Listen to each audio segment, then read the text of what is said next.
I'm Jim Kircher here at the new Kaplan-Feldman Holocaust Museum in St. Louis County. It's not finished yet, due to open in November, and we're going to learn a lot more about what's inside coming up later in the program. But we thought we would stick with the theme in part because of the upcoming Ken Burns documentary, The U.S. and the Holocaust.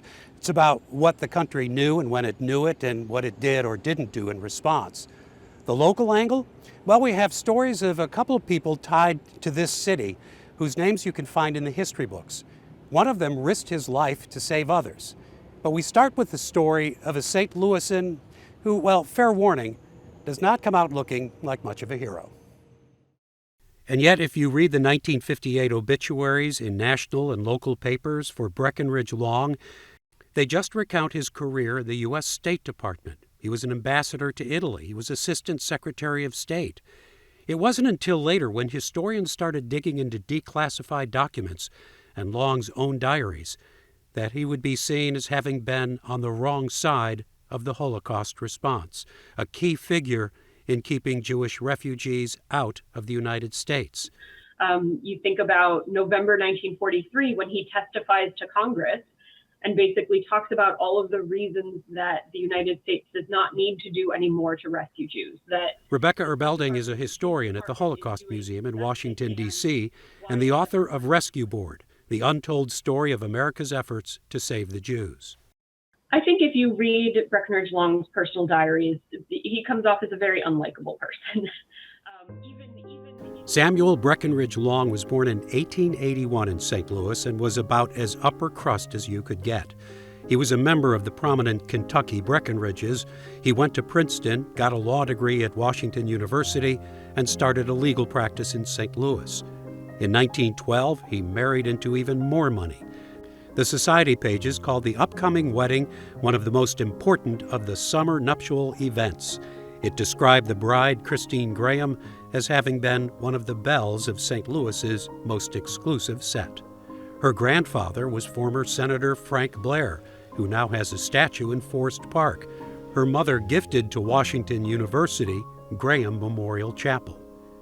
When they got married, the Longs moved into the Graham Mansion on Lindell Boulevard and spent $200,000 building a private art gallery. That was just for the building, not for the art.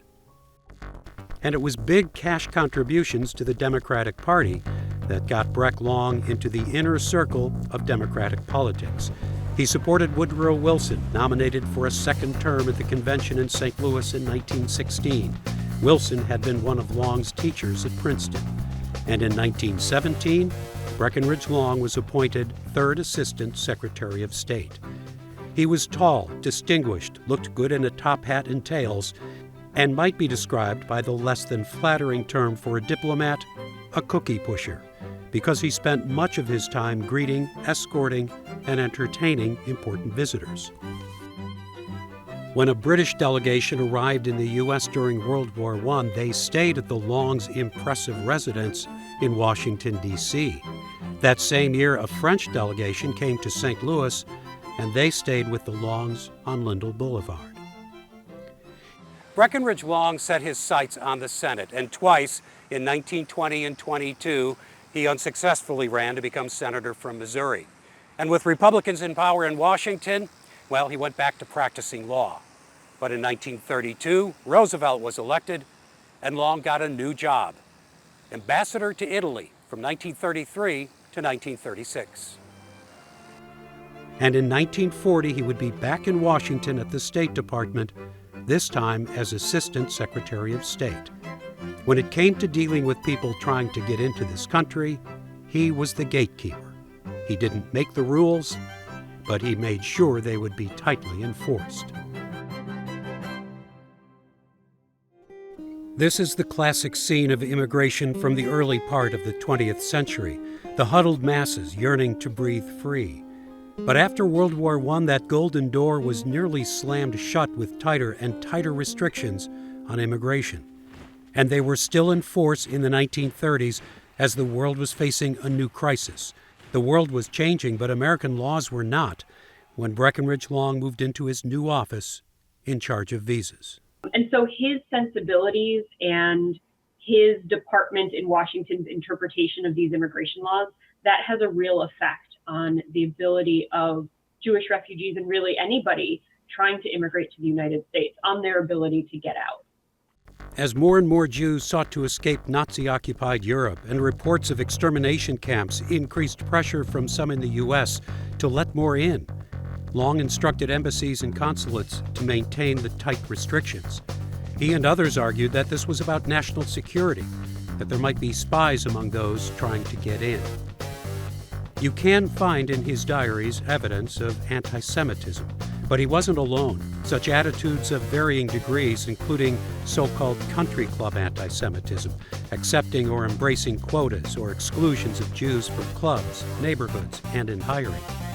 This wasn't uncommon among the wealthy WASP upper class. Is that perhaps part of the Washington establishment, as well as perhaps Breckenridge Long's own personal life? I think this kind of cultural anti-Semitism or societal anti-Semitism really is playing a big role in Washington at the time, but that is a thing that is starting to change. Part of that is the New Deal. The New Deal expands the federal government. It brings more people into the federal government. And so the State Department is basically the old guard, more genteel, potentially more kind of country club anti-Semitism.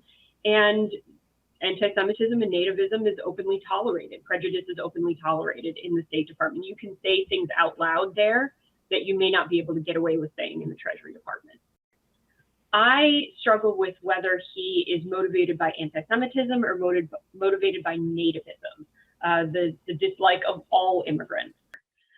So Roosevelt's gut instinct is to defend Long, but I also think that the president is not super involved in what the visa division is necessarily doing. Eventually, under pressure from others in the government, President Roosevelt agreed that more needed to be done and created the War Refugee Board in early 1944, taking the responsibility for refugees away from Breckenridge Long.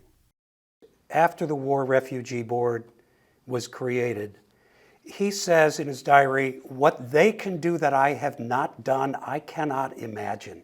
Mm-hmm. How wrong was he?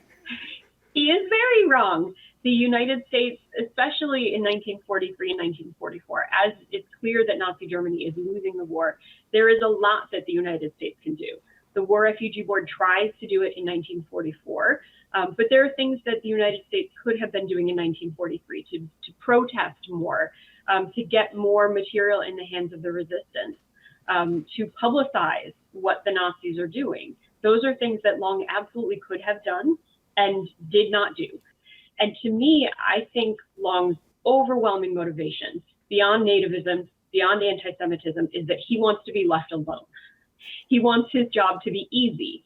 And this refugee crisis is making his job more difficult. And so over and over again, for me, what you see is Long trying to get rid of problems, not trying to deal with them either positively or negatively, just trying to make them go away. And the War Refugee Board was the exact opposite. The War Refugee Board running towards solutions. He also said, after the War Refugee Board was created, that it seemed like a good move politically because it would make Jewish voters happy. This is how he viewed the Jewish refugee crisis. It was all politics. It was all politics. He felt that way about letting Jewish refugees in too. You have to let some of them in so that you can get that vote in 1940. That is not, it's so much bigger than that. It's so much more important than that. And he was not someone who wanted to sacrifice votes or political power for doing the right thing in his office. Yeah, he strikes me as the wrong man in the wrong job at the wrong time. I think that's a really good assessment. Breckenridge Long's career had taken him away from his hometown of St. Louis years before. He retired to his estate in New Hampshire and raised horses, never feeling that he had deserved the criticism he had received, and not living long enough to see just how bad it was going to get. For Living St. Louis, I'm Jim Kircher.